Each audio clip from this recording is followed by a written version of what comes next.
नमस्कार दोस्तों, एक बार फिर से आप लोग का बहुत बहुत स्वागत है। और आज का जो हमारा टॉपिक ऑफ डिस्कशन यहाँ पर रहने वाला है दोस्तों, आज हम बात करेंगे top 10 current affairs based on 23 जून 2023। बहुत कुछ है इस वीडियो में जानने के लिए, काफी इंपॉर्टेंट रहने वाला है सेशन, क्योंकि अब जो हमारे करंट अफेयर्स के सेशन यहाँ पर रहेंगे, आप लोग की जानकारी के लिए मैं बता दूं, ये पूरी तरीके से डेडिकेटेड रहेंगे आरआरबी पीओ मेन स्पेसिफिक। सारी यहाँ पर डिटेल्स आपको मिलेगी, और ना केवल डिटेल बल्कि किस तरीके से आप एमसीक्यू एक्सपेक्ट कर सकते हो उस न्यूज के ऊपर, इसकी बात भी हम यहाँ पर करेंगे। आगे एंड तक इस वीडियो को जरूर देखिएगा, क्योंकि ये आपके रेफरेंस पॉइंट्स को और ज्यादा क्लियर कर देगा, और क्या आपके एग्जाम में आने वाला है इसका आपको एक आइडिया हो जाएगा, राइट। तो यहाँ पर हम बात करते हैं न्यूज नंबर 1 की। सबसे पहली न्यूज यहाँ पर आ चुकी है आपके और मेरे साथ हमारी स्क्रीन पर। तो the committee is to submit its recommendation to the government within a period of 30 days, right. तो यहाँ पर जो रिकमेंडेशंस है, ठीक है, जो कमेटी के द्वारा जो रिकमेंडेशंस है वो गवर्नमेंट को सबमिट कर दी जाएगी विद इन 30 days, ऐसा कहना है किसका, उस रिकमेंडेटेड कमेटी का। तो बेसिकली यहाँ पर एक एक्सपर्ट कमेटी फॉर्म की गई है। देखो ये है क्या, मैं आप लोग को सारी बता दूं चीजें। तो आर्बिट्रेशन एंड कंसिलिएशन एक्ट के अंदर एक पूरी कमेटी फॉर्म की गई है, और उन्होंने बोला है कि वो अपनी सारी डिटेल्स 30 दिन में गवर्नमेंट को सबमिट कर देंगे। तो Indian government through the department of legal affairs has taken a significant step towards improving the arbitration process। arbitration process क्या होता है, देखो मैं आप लोग को एक बार बता दूं। जैसे सपोज करिए कि प्रोडक्ट ए है, आपने उसे मान लीजिए कि एक फर्स्ट प्लेस से खरीदा 20 रुपीज में, ठीक है, और आपने उसे सेकेंड प्लेस पर बेचा 25 रुपीज में। तो यहाँ पर आपको आर्बिट्रेशन में 5 रुपए का फायदा हुआ, ठीक है। तो एक ऐसी जगह से प्रोडक्ट को खरीदना जहां पर वो सस्ती मिल रही है, और ऐसी जगह पर बेचना जहां पर उसकी डिमांड ज्यादा है लेकिन सप्लाई कम है, तो वो जो प्रॉफिट वहां पर बनता है वो आर्बिट्रेशन प्रोसेस कहलाता है।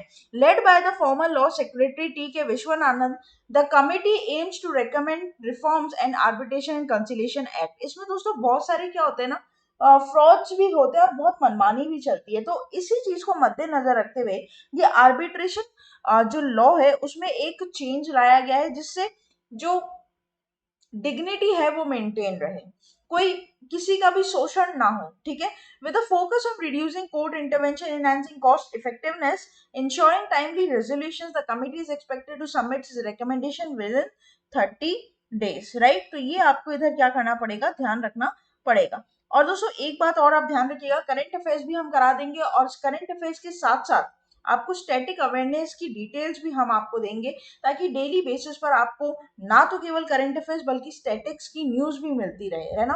क्वेश्चन कैसे आप एक्सपेक्ट कर सकते हैं, what is the primary objective of the expert committee formed for the arbitration and conciliation act 1996। तो यहाँ पर reducing the court intervention, expediting finality of awards, और developing a competition environment in arbitration services. Arbitration की services में competition होना भी बहुत जरूरी है, क्योंकि अगर कंपटीशन नहीं होगा तो मोनोपोली क्रिएट होती है, और मोनोपोली मतलब आप समझ रहे हो कि जितने दाम पर वो बेचेगा आपको खरीदना पड़ेगा। लेकिन वहीं अगर सर्विसेज रहती है ना, तो फिर वो मामला संभला हुआ रहता है, एक रेंज पर वो प्राइजेस चलती है, अंडरस्टूड। तो कंपटीशन होना हर मार्केट में बहुत जरूरी है, जहां पर पॉपुलेशन काफी ज्यादा है। और आपको ये चीज मैं बता ही दूं कि हमारे इंडिया में ऑलरेडी मोनोपोली होना एक तरीके की इलीगल एक्टिविटी है, ठीक है। तो ये ध्यान रखना, इंडिया में मोनोपोली वैसे भी नहीं हो सकती। आगे बात करते हैं न्यूज नंबर 2 के ऊपर, ठीक है। न्यूज नंबर 2 यहाँ पर क्या बोलता है, celebrating the inspiring story of doctor Kamala Sohonie with his Google doodle. तो दोस्तों यहाँ पर क्या है, बेसिकली कमला सोहिनी जो कि क्या थी, एक साइंटिस्ट थी, है ना, और एक बहुत ही जानी मानी हस्ती थी in the field of science. पहली ऐसी महिला भी आप यहाँ पर बोल सकते हैं, एडवोकेट थी जो साइंस में पायनियरिंग थी। इनका गूगल डूडल यहाँ पर शो किया। तो कमला सोहिनी, थोड़ा सा इनके बारे में हम डिटेल लेंगे, इनकी लाइफ की हिस्ट्री, इन्होंने क्या पढ़ा, इन्होंने क्या काम किया, क्यों इनको इतना प्रसिद्ध जाना जाता है कि गूगल डूडल पे इनको शो कर दिया, ठीक है। तो देखो, कमला सोहिनी born on June 18, 1911 in Indore, Madhya Pradesh, was trailblazing Indian scientist, and she became the first Indian woman to earn the PhD degree in the scientific discipline. Despite facing gender bias within the scientific community, including opposition from Nobel lecturate C.V. Raman, Sohini's preserved and made significant contribution in the field of biochemistry. ठीक है। तो उस time जब दबदबा mail dignity का ज्यादा था, उस टाइम पे अपना नाम उभार कर लेकर आने वाली ये महिला थी। Kamla Sohini groundbreaking research on Neera, a palm extract with the potential to combat malnutrition among tribal communities in India, earned her prestigious Rashtrapati Award. तो काफी कुछ यहाँ पर इन्होंने दोस्तों क्या किया है, अचीव किया है, बहुत मेहनत की है अपने लाइफ में। और इनके कॉम्पिटिटर कहीं ना कहीं इनका जो रन चलता था वो सीवी रमन के साथ चलता था। ठीक है, रमन ने डिसमिस कर दी थी कमला सोहिनी की एप्लीकेशन और उन्होंने कहा था I am not going to take any girl in my institute. Kamla confronted Raman in person in Bangalore and she challenged him to allow her to compete to course in the distinction. Right? तो उस time ये इतनी साहसी, इतनी बहादुर थी कि उन्होंने CV Raman तक को चैलेंज कर दिया था। तो बहुत बहुत इंपॉर्टेंट ये और बहुत ही मजबूत पर्सनालिटी ये लेकर चलती थी। राइट? तो हु वॉज कमला सोहिनी, पूछ सकता है आपसे क्वेश्चन। तो first women to earn PhD in scientific discipline. Very very very important from your exam point of view. आगे बात करते हैं न्यूज नंबर 3 के ऊपर। Fathers day 2023 observed on June 18। This day is dedicated to fathers, not just fathers. This day is kind honors the fatherly figures in their life, like grandparents, uncles, maternal uncles, whatever, right? तो यहाँ पर fathers day celebrate किया जाता है दोस्तों। मैं आपको बता दूं कोई स्पेसिफिक डेट नहीं है, बल्कि इसमें स्पेसिफिक डे है, that is third Sunday of June. Every third Sunday of June is celebrated as Father's Day, and this year on 2023 it was on 18th of June, right? So the day is the time when fathers, grandfathers, and other male roles models who have their significant impact in the lives of their children are celebrated, right? यहाँ पर हालांकि कोई theme नहीं है, तो that is fine, theme नहीं है तो चलेगा, क्योंकि थीम होती तो हमें एक और पॉइंट याद करना पड़ता। आप ध्यान रखना जब भी कोई इंपॉर्टेंट डे होती है ना और उसमें थीम दी गई रहती है तो वो काफी इंपॉर्टेंट हो जाती है। वैसे तो बहुत सारे कोट्स होते हैं फादर्स के लिए, बट थीम नहीं है यहाँ पे स्पेसिफिक कोई। तो international fathers day celebrated every year on that is third Sunday of June. कोई भी स्पेसिफिक डे हो सकता है, कोई भी स्पेसिफिक डेट हो सकती है, राइट? थीम तो डेफिनेटली होगी होगी, कोई एडिशन भी हो सकता है, कोई मोटो या फिर कोई एम। ये सब इंपॉर्टेंट डे के इंपॉर्टेंट पैरामीटर्स हैं जहां पर आपके क्वेश्चन एक्सपेक्ट किए जाते हैं दोस्तों। राइट? आगे बात करते हैं न्यूज नंबर 4 के ऊपर। स्पोर्ट्स से निकलकर यहाँ पर ये न्यूज आ रही है और काफी इंपॉर्टेंट यहाँ पर रहेगी। क्या है इसके बारे में थोड़ा सा हम एक बार देख लेते हैं इसको। तो India crowned international intercontinental cup championship और चैंपियंस, राइट? किसको हराकर? लेबनान को। तो यहाँ पर India lifted the intercontinental cup as it tamed a young Lebanon side by 2 second half goals at Kalinga stadium. India beat Lebanon by 2-0 and in the Intercontinental Cup final at Kalinga Stadium, Bhubaneswar to win the title. Sunil Chetri's 46th minute goal broke the deadlock before Laliuanzala Changte made it 2-0 in the 66th minute as India's beat Lebanon. It was the first time since 1977. तो यहाँ पर आपके question कैसे बनेगा? पहला, कौन जीती countries नाम पर? इंडिया। कौन सा खेल यहाँ पर जीता गया है? Intercontinental cup. दूसरा, कौन सी यहाँ पर किसको हरा कर बेसिकली? तो लेबनान, और स्टेडियम कलिंगा स्टेडियम पर। ठीक है, तो India lifted the intercontinental cup as it tamed a young Lebanon side by 2 half goals. तो ये यहाँ पर कौन से स्टेडियम में खेला गया, होस्ट किया गया मैच? बहुत important, Kalinga stadium. Right? Very very very crucial from your exam point of view. Sports segment से दोस्तों ध्यान रखना आपके क्वेश्चन बनाए जाएंगे, कम से कम 2 से 3 क्वेश्चन देखने को मिलेंगे आपको। आगे बात करते हैं न्यूज नंबर 5 के ऊपर। दोस्तों 37 नेशनल गेम्स जो गोवा में खेला जाने वाला है उसका मैस्कॉट यहाँ पर फाइनल कर दिया है, और जो आपके प्रमोद सावंत जो हैं चीफ मिनिस्टर ऑफ गोवा, उन्होंने उसे अनवेल भी कर दिया है। नाम रखा गया है उसका क्या? मोगा। ठीक है, मोगा उस मैस्कॉट का नाम। मैस्कॉट क्या होता है देखो, बेसिकली मैं तुम्हें बता दूं, वैसे मैंने यहाँ पर लिखा होगा तुम्हारे लिए। तो मैस्कॉट की पहले डेफिनेशन यहाँ पर हम पढ़ते हैं। Mascot serve as a face of their respective games representing the game characters and themes. It creates an emotional connection with the players and evoke the sense of loyalty of players and the game. तो mascot basically एक चेहरा होता है जो कि depict करता है कि यहाँ पर क्या खेला जा रहा है। ठीक है, काफी इंपॉर्टेंट ये रहेगा। तो गोवा के चीफ मिनिस्टर प्रमोद सावंत ने लॉन्च कर दिया है मोगा। उस मैस्कॉट का नाम क्या है? मोगा। ये सेरेमनी हेल्ड की जाएगी डॉक्टर श्यामा प्रसाद मुखर्जी स्टेडियम में, तेलिया गांव, गोवा। 37th एडिशन है, काफी इंपॉर्टेंट एक क्वेश्चन पूछा जा सकता है। 43 गेम्स डिसिप्लिन यहाँ पर खेले जाएंगे और इसमें पंजाब का गटका भी शामिल है। दोस्तों गटका काफी फेमस है, गटका गटका एक तरीके का खेल है पंजाब में, ठीक है, जिसको खेला जाता है पंजाब में, और अब इसे बहुत सारे नेशनल गेम्स में भी खेला गया है। ये एक तरीके का मार्शल आर्ट फॉर्म है, आप थोड़ा गूगल करके देखना, आपको पता चलेगा, ठीक है। तो स्पोर्ट्स मिनिस्टर ऑफ गोवा कौन हो जाएंगे, थोड़ा सा स्टेट्स की यहाँ पर भी एक बार डिस्कशन लेंगे, तो वो हो जाएंगे गोविंद गौड़े, ठीक है, याद रख लीजिएगा। और यहाँ पर आपको ध्यान रखना है कि जो स्टेट एनिमल है गोवा का वो क्या हो जाता है, गौर, क्या हो जाता है, गौर, है ना। तो जो भी फेस्टिवल्स है, डांस है, ये थोड़ा सा स्टैट्स में आता है जो आपको इम्पोर्टेंट यहाँ पर रहता है ना। और मैस्कॉट जो है वो भी यहाँ पर स्टेट एनिमल के रूप में ही बनाया गया है, मोगा। तो Goa's Chief Minister Pramod Sawant launched mascot name Dash which represent Indians upcoming 37 national games, तो करेक्ट हो जाएगा मोगा। आगे बात करते हैं न्यूज नंबर 6 के ऊपर। Gandhi peace prize for 2021 to be conferred on Gita press Gorakhpur, right. तो यहाँ पर गांधी, यहाँ पर आपका क्या हो जाएगा, गांधी पीस प्राइज किसे दिया गया है, गीता प्रेस को, in recognition of its outstanding contribution towards social, economic, and political transformation through non-violent and other Gandhian methods. The Ministry of Culture announced the decision to confer the award on Geeta Press was taken by jury headed by PM Modi. Right? तो यहाँ पर ये award किसे दिया गया है, Gita press को।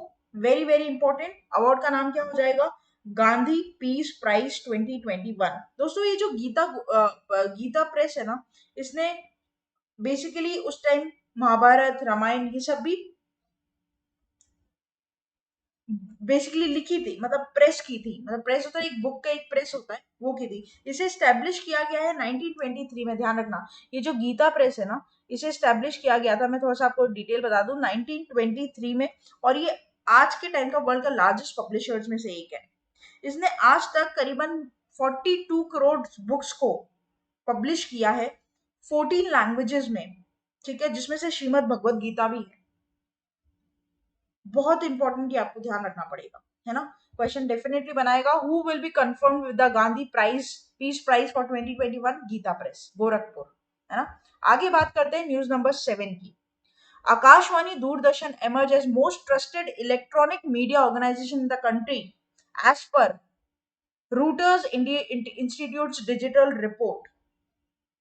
यहाँ पर दोस्तों आकाशवाणी को, दूरदर्शन को सबसे ट्रस्टेड माना गया है, रिपोर्ट का कहना है, ठीक है। रिपोर्ट कौन सी है, ये आपको थोड़ी सी यहाँ पर क्या करना पड़ेगा, ध्यान रखना पड़ेगा, काफी इंपॉर्टेंट रहेगा। रिपोर्ट का नाम थोड़ा सा आपको याद करना ही पड़ेगा, इसका कोई उपाय और नहीं है। और यहाँ पर डिटेल क्या है, DD India and all India radio have been acknowledged the most dependable electronic media entities in the nation in accordance with the 2023 issue of the Reuters Institute's digital report. The report indicates that although overall new trust has decreased by 3 percentage points, public broadcasters, print brands have managed to preserve the comparability higher level of credibility among the people. तो यहाँ पर सबसे ज्यादा कोई basically trust hold करके रखा है TV channel, news channel form में या फिर रेडियो की फॉर्म में, All India Radio and DD India. Very very important. तो which media organisation receive the second best award in media category at the national water awards, तो यहाँ पर आकाशवाणी गुवाहाटी। आगे बात करते हैं न्यूज नंबर 8 के ऊपर। एक और इंपॉर्टेंट डे है दोस्तों, international day for the elimination of sexual violence and conflict. ये मनाया था 19 जून को, to raise awareness of the need to put the end in the conflict related to sexual violence, ठीक है। तो सेक्सुअल ऑफेंस को बिल्कुल खत्म करने के, एलिमिनेट करने के लिए इस दिवस को मनाया जाता है जून 19 को। और इस साल की जो थीम है बहुत बड़ी है, तुम्हें थोड़ा सा याद करना पड़ेगा, bridging the gender digital divide to prevent, address and respond to conflict related sexual violence. देखो जो पैटर्न कहता है एग्जाम को, ये कहता है कि इतनी बड़ी थीम पर वैसे क्वेश्चन बनता नहीं है, लेकिन जो नेचर कहता है वो ये कहता है कि थीम सबसे ज्यादा इंपॉर्टेंट होती है। तो आप क्या करोगे, आप इसे अलग से कहीं पर लिख लो, ठीक है, इसे 2-4 बार पढ़ो रोज, आपको ये थोड़ा मोटा मोटा याद हो जाएगा। अगर क्वेश्चन आता है आप ग्रैब कर लोगे, नहीं आता है तो वेल एंड गुड। आ गई बात समझ में? तो international day of elimination of sexual violence in conflict observed on, तो करेक्ट हो जाएगा जून 19। आगे बात करते हैं, 9th हमारी यहाँ पर न्यूज रहेगी। एक और इंपॉर्टेंट डे को मैंने यहाँ पर इनलज किया है, सस्टेनेबल गैस्ट्रोनॉमी डे 18 जून को मनाया जाता है। And it highlights the importance of food plays in the promoting sustainable development and crucial choices about what we eat. अगर हम दिन भर जंक खाएंगे, गैस्ट्रो तो होना ही है, गैस तो होनी है, ठीक है, एसिडिटी जो नॉर्मल हम लैंग्वेज में कहते हैं। एसिडिटी के पीछे का सबसे बड़ा ही कारण ये है कि हमें वो चूज करके खाना चाहिए जो हम खा रहे हैं। जो हम खा रहे हैं उसमें हम ध्यान देना चाहिए हम क्या खाते हैं डेली लाइफस्टाइल में, और जो खा रहे हैं उसे किस तरीके से पका रहे हैं, कच्चा तो नहीं है, ये तो नहीं है, वो तो नहीं। इसलिए तो हमारे घर पे हमारी मम्मी भी बोलती है यार कच्चा मत खाओ गैस हो जाएगी, वो यही चीज है, राइट। तो थीम यहाँ पर क्या हो जाएगा, local flavours preserving global heritage, right. Very very important theme. Sustainable gastronomy is celebrated on June 18 every year. And what is the theme for Sustainable Gastronomy Day 2023? That is local flavors preserving global heritage. दोस्तों मैंने हर parameter में question आपके बनाने की कोशिश की है, ताकि जो मैंने आपको बात बताई थी ना इंपॉर्टेंट पेपर इस पैरामीटर में बनते हैं, उन सब पर मैं एक एक क्वेश्चन तो आपको कम से कम दिखा दूं ताकि आपको एक नॉलेज हो जाए, राइट। आगे बात करते हैं, लास्ट हमारी न्यूज रहेगी आज की हमारे सेशन की। आपके और मेरे साथ हमारी स्क्रीन पर news number 10, Tollywood choreographer Rakesh master died at age of 55। इनकी फोटो आप यहाँ पर देख पा रहे हैं, ठीक है। तो renowned Tollywood choreographer S Ramarao, widely known as Rakesh master, sadly passed away with the impressive portfolio of choreographing 1500 movies and creating numerous popular songs. Born as S. Ramarao in Tirupati, he gained experience working in the Master Mukku Raja in Hyderabad before embarking his journey as a dance master, and he was 53 years of old at the time of his demise. Right? तो टॉलीवुड माने यहाँ पर क्या हो गया, जो आपका east side का जो सिनेरियो है वो, ठीक है। तो यहाँ पर कोरियोग्राफर एस रामाराव, जिनको वाइडली नाम से जाना जाता था राकेश मास्टर, इनका यहाँ पर हो गया देहांत। देहांत के टाइम पर इनकी जो एज थी वो थी 53 years of age, right. Simple question कैसे बन सकता है, Rakesh master who has recently been passed away belongs to which of the following field of interest, तो करेक्ट हो जाएगा choreographer. Very very important, right. तो दोस्तों ये था पूरा टॉप 10 करेंट अफेयर्स का सेशन, जहां पर मुझे आपको ये बताना था कि किस तरीके से आप रेगुलर डिटेल्स पढ़ सकते हो, टॉप अपडेटेड न्यूज फॉलो कर सकते हो, और उस पर किस तरीके से आपके क्वेश्चंस बन सकते हैं। डेली बेसिस पर हमारे वीडियो को फॉलो करने के लिए आप हमारे ऑफिशियल यूट्यूब चैनल को सब्सक्राइब करना ना भूलें, क्योंकि होम सेक्शन पर आपको यहाँ पर सारी करंट अफेयर्स के शोज मिलेंगे डेली बेसिस पर, मंडे टू सैटरडे। शॉर्ट्स मिलेंगे जो 1 मिनट में नॉलेज की अपलिफ्ट करेंगे आपकी, और लाइव कंटेंट मिलेगा। कम्युनिटी बेस पर जाकर आप एमसीक्यू सॉल्व कर सकते हो, और प्लेलिस्ट पर जाकर आप मन चाहे वीडियोस मन चाहे सब्जेक्ट के लिए प्रिपेयर कर सकते हो, एग्जाम के लिए प्रिपेयर कर सकते हो। ना केवल यूट्यूब बल्कि फेसबुक, ट्विटर और इंस्टा पर भी हम आपके लिए 24/7 अवेलेबल हैं। सब्सक्राइब करना ना भूले, बेल आइकन को जरूर प्रेस कर दें ताकि जब भी मैं वीडियो अपलोड करूँ ना आपको नोटिफिकेशन आपके फोन स्क्रीन पर आ जाए। साथ ही साथ आप लोग विजिट कर सकते हैं हमारी official website that is avision.co.in, जहां पर आपको सभी प्रकार की सारी सुविधाएं मिल जाएगी। आप अपने आप को हसल फ्री वहां पर एनरोल भी करा सकते हैं, लाइव क्लासेस के लिए, टेस्ट सीरीज के लिए, प्राइम मेंबरशिप के लिए, और प्रैक्टिस शीट आपको मिल जाएगी। कोई भी क्वेरी होती है डायरेक्टली कनेक्ट करिए व्हाट्सएप के थ्रू, और मेरे साथ जुड़ जाइए डायरेक्टली टेलीग्राम चैनल पर, जहां पर आपको इस प्रकार का एक लोगो मिलेगा, वो ग्रुप को आपको ज्वाइन करना है। वहां पर आपको इन सभी वीडियोस के लिंक और पीडीएफ सबसे पहले मिलेगी, और बहुत सारे क्वेश्चंस यहाँ पर है, क्वेश्चन बैंक है, वो भी वहां पर अपलोडेड रहता है, जो आपकी नॉलेज को और आपकी प्रैक्टिस को एक लेवल अप ले जाएंगे। तो फिर देर किस बात की दोस्तों, जुड़े रहिए, बने रहिए और देखते रहिए आगे आने वाले और फ्रूटफुल सेशंस के लिए। तब तक के लिए thank you so much and have a nice day.